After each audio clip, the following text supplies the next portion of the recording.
just give it to me, give it to me, oh, give it to me now. Welcome back. So if you are new here, my name is Siani. I'm currently MHC LP in New York. So let's get straight into the topic today of private practice versus salary, or I guess you can call it community healthcare center or network, usually one of those. So for the first one is flexibility to create your own hours, to pick your own schedule. If you want to work 5 days a week, you can. If you want to work 3 days a week, you can. If you want to work all 7 days, you can. It's really up to you. There's really a lot of flexibility with that, especially if you have work. Say if you have an event to go to, or you're pregnant, or certain things, you can curate your schedule however you want so it can fit what you have going on. So it's pretty good with flexibility. Then of course, you have potential to earn more income because, like I said, you're creating your own schedule. So if you want to put more clients, you can, and that creates obviously more money. You do want to make sure that when you are picking schedules, that it does allow certain cancellations to happen where it doesn't affect your income. So that's the great part about it. There is no set amount of clients you can have, so that means you can have more if you want to, and you can have less if you want to. If you want this as a part-time, like while you're working your full-time and you're doing counseling on the side to get your hours, you can do that. So as long as you meet, I'm pretty sure, the quota of the company, 9 times out of 10, maybe they do, like, you have to have at least 10 clients or maybe at least 15 clients. It depends on the company, but it's not a bad number to have as a part-time, because sometimes there's cancellations and stuff, so it still end up going down 15 if you just schedule 15. So it works out easier. Then also, this job is easier to find. There's always job postings about private practices. There's a lot of them coming out. There are new ones coming out, of course, of starting their own business. So it's really easy to find that job. You just got to be careful about the pay, of course. I mean, you can't expect too much because you're an associate and you're working under supervisor, and you obviously have to pay for that. Well, not pay for it, but it comes out of the rate that they give you. Like, say if they give you 40, that means obviously part of it, the reason why you got 40 is because of supervision and stuff. So you have to be careful about how much you're getting paid. Please try not to get underpaid. Make sure you pay attention to what has been the average amount of the rate you're getting. So beware about that. And of course, there's little to no micromanaging, because as long as you're doing your job, there really is not much to bother you. Of course, they'll email you or let you know, like, oh, fix this for the insurance, or fix certain things, but they're not micromanaging you to let you know, like, you need to fix this document in terms of what you wrote for this client. Like, they give you a lot of freedom, to be honest, because as long as the insurance is okay with it, they're okay with it. They have a lot of things to work on, especially because they're doing the assessments, they're doing the referrals. So all they need you is to see the client, document it, and schedule them. That's it. So that's pretty great. And like I said, you pick the hours. You pick if you want to work from 7 a.m. to 8 p.m. Sometimes it's going to be hard to find 7 a.m. clients. Obviously, more likely to get fulfilled if they're after like 5 p.m. when they're getting off work. But there are a lot of 7 a.m. ones where they want to do it before work, or their schedule's different. Not everyone works the 9 to 5.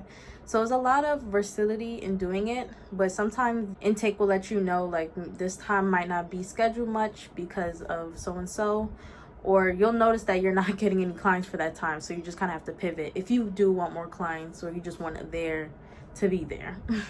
Okay, so with the cons, there are a few ones as well, of course, as every job. So there's seasonal low amount of clients, so your income will vary.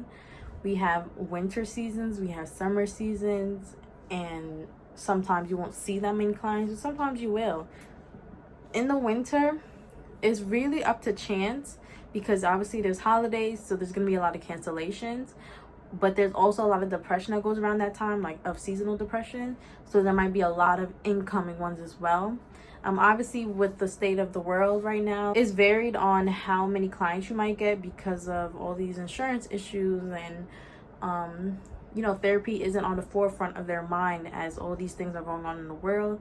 So you kind of have to be mindful of the state we're in. But basically, you will have a seasonal amount of low clients sometimes. In the summertime, everybody's really happy. They don't feel like they need to be in therapy. Or if they already have been with you since the winter time into the summer, there might be cancellations due to vacation or events. You're not much of a priority anymore because they're getting their happiness from the sun and being outside and stuff. So it really varies, but of course, people still go through things in the summer, people still go through things in the winter. So it really varies, and luckily when you start, hopefully you have a core group of clients so that they are going to be with you throughout the 4 seasons. So yeah. Now, they're more likely to have you on as a 1099.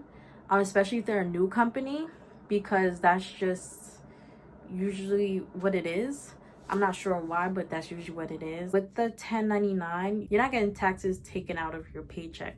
So you have to talk to your tax preparer or such so that you can see if you're going to be taking quarterly taxes or yearly taxes. So that was a whole thing that would make anyone nervous, especially coming out of the schooling and not knowing much about this. So definitely look for a private practice that is a W-2, because they are out there, but they're more likely to be a 1099. Or if you're going to do 2 jobs at the same time, which you might end up doing, if you have watched my other video, you will know why you might end up doing 2 jobs at once. You can hopefully get a W-2 so that when your 1099 does come out, it kind of combat it. So basically, you have taxes to pay on this, but you have tax refund, and hopefully you just get 0 back, but it's gone. That's a potential. That's a potential hope to have. But yeah. Another thing is emotional toll. You are going to be burnt out because you want, like I said in my other video, you want to generate a certain amount of income, and that comes with having a lot of clients. So luckily, there is no limit to how many clients you can have, so that you kind of work it to however you want it to, and you can have a great amount of income. But of course, there is going to be burnout that follows because of so many clients. So please make sure you take self-care. I'm not saying that it's going to happen, but there is a chance. So please, take precaution, especially if you're working 2 jobs at once. You are going to be burnt out regardless. So another thing is, if you do not have independence or discipline, it's going to be really hard for you. It's kind of like college, because there's no micromanaging, you kind of have to take things in your own hand to schedule clients, to be consistent with them, and so on and so forth.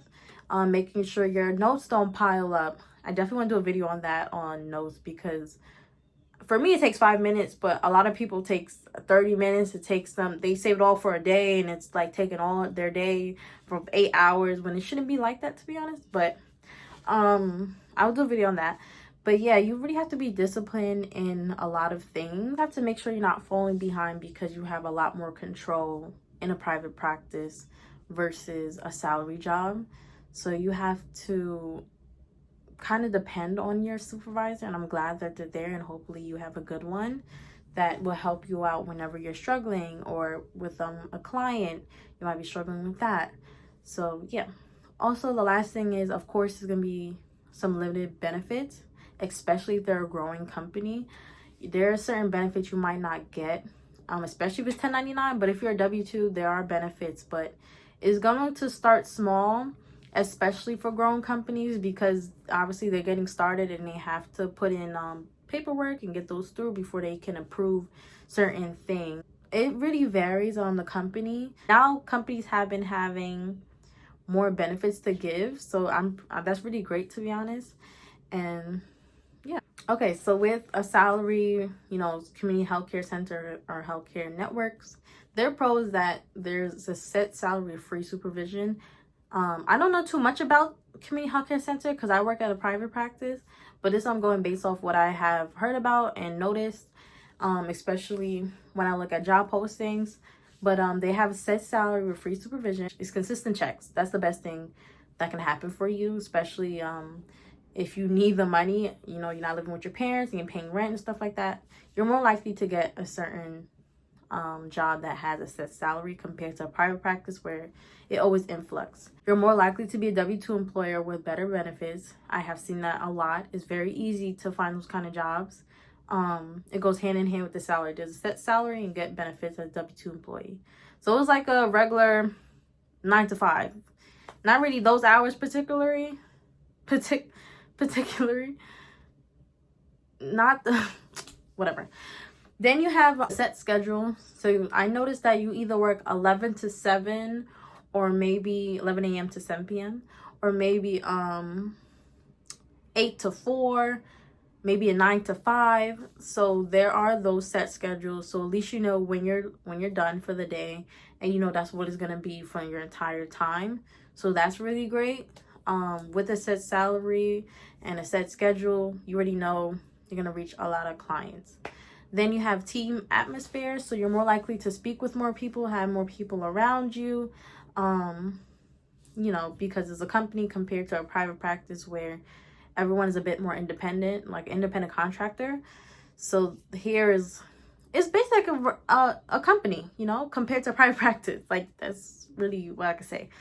But with their cons, you are more likely to burn out rather than private practice, to be honest. I know they both have to be high amount of clients for you to get paid much, but when it comes to a community healthcare center, because they're paying you so much yearly, they want you to see around 30 clients. I have seen more than 30 clients. I don't know why, but they're there, they're out there, and that could be very tolling and cause a huge amount of burnout. Yes, you get, you know, your hours, but you're burning out because you're giving 30 plus clients. So you have to remember 30 plus stories in a week. That's a lot, but you know, it's really up to you. I'm just telling you the cons I have noticed for that people have spoken about. Then you have a set salary. Yes, it's great to have a set salary because, you know, your income doesn't influx, but because it's a set salary, don't think you're gonna make more. Well, I don't know the company, let me not say that, but for right now, there's a chance that you probably won't make more because it's a set salary. They give you estimates, but I think that's between, if you was between an MHC LP to a license. So they might say, oh, 60,000 to 100,000, but 9 times out of 10, we're to 60,000 because the licensed people are 100,000. You know, kind of be aware of that. Like, I know you see an estimation of how much it could be, but it really depends on your license. Another thing is, because you have a set schedule, a lack of flexibility, because it's a company, it really kind of speaks for itself. Then this job has more control. I have heard about, like I said, I never experienced this. These are things I'm hearing. For a therapy style, they kind of tell you sometimes on what they're looking for in documents.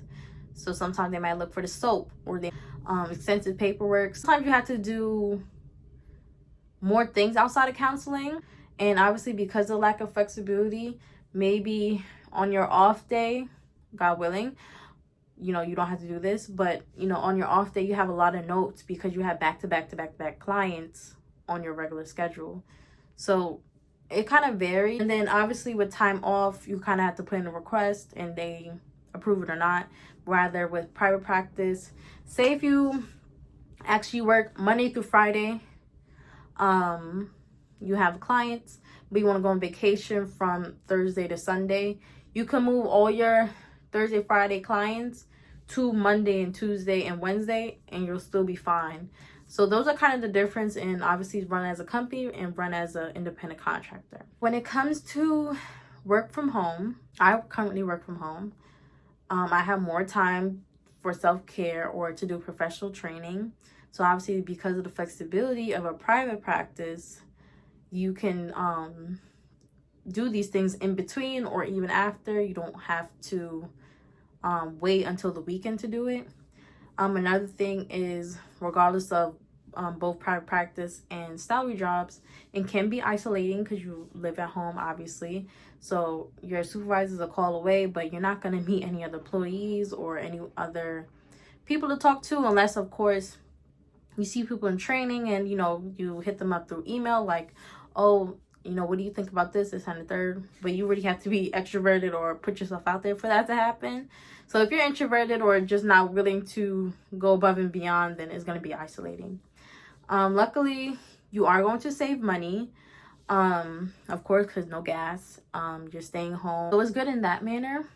But one thing you have to be careful about with any work from home job, to be honest, when you're working from home, you're more likely to be tired or just a little bit more lazy, or, you know, or maybe even late, because you know that kid that lives 5 blocks away from the school and surprisingly they're always late every day.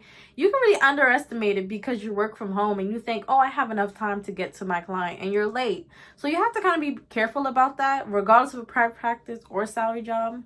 Do not be late. So what made me go with a private practice rather than an agency or community healthcare center or even salary jobs? It was easy to find a job in private practice compared to agency. They would say I'm hiring, but they never really hire people. They were pretty picky. So yeah. And I already had it as an internship, so I just kind of just went straight into it. I mean, I did look around. Like I said, the salary jobs were not really picking anyone up, and when I was doing internship, I realized 30 clients is a bit too much for me. So when I seen 30 for a lot of salary jobs, it kind of made me hesitant. And for the ones that were like 25 to 30, they weren't reaching back out. So it didn't work out that way. I was used to the flexibility because obviously it's my internship. So I was used to being home. I was used to the work and life balance being better for me, saving money. Like, it really worked out for me. If I had an emergency for any of my family members, it was easier for me to do it because of the breaks I had, or maybe the way I schedule my clients. It really worked out for me and my family. It worked out when it came to vacation. And I could take literally my work anywhere. And I love that there's no micromanaging. I'm really an independent worker, and I do not like when people micromanage me. And I've really enjoyed that the pay and hours up to me. Like, if I want to work a lot of hours, I can. If I want to slow down, I can. Like, say when it's during the summer, I know I need the money, but I also want to have fun. I can set up my schedule to be a certain way to have fun, but still have a certain amount of clients to pay for the fun. So I really enjoy that. You know, in the wintertime, you're barely going out, so I can add more clients during that time if I wanted to. But like I said, it is up to me, but it's also up to how many clients we end up getting and what your VIB look like, of course, and so and so. So that's why I chose it. What should you do as a mental health counseling associate? I'm sorry, guys, there's no answer for it. It really depends on your needs. Like I said, for me, if you want to have certain time for your family, or you want to have certain gaps to sleep, obviously you need the flexibility of private practice. You could do it on the side. But if you know that you are the breadwinner of the home and you need the money, or you're just rushing to get the hours, obviously go with a salary job because it has best of both worlds in what you need. So it all depends on your needs and wants. But what about after becoming licensed? I'm gonna let y'all know. I'm gonna do another video, of course, about what other jobs you can do besides straight up counseling, because I've been hearing a lot of them. Like I said, I'm a mental health counseling LP. I'm not licensed yet, so I can't tell you from experience, but I have been looking into it because I wanted to see what else is out there, because there's always another job out there. We just don't know the name of it. So I want to know what that looks like. But I'm going to talk to you guys about what I have been seeing. I hope that other therapists can add on in the comments about other jobs that they've been seeing, because it's very important for upcoming people. And like I said, your dream job is out there. Well, we don't dream to work, but you know what I mean. Our dream job is out there. We just got to find the name, or we got to create it. So yeah, I'm going to make a video on that. Hopefully the next video, or I'm definitely going to make a video on it. But thank you guys for watching. If you have any questions or comments, please leave it down below, of course. If you have any topics you want me to touch on as an MHC LP, specifically in New York, if you ever do want to just get your license in New York. But thank you guys for watching. Don't forget to like, comment, and subscribe, and I'll see you guys next video. Bye. Oh, give it to me now.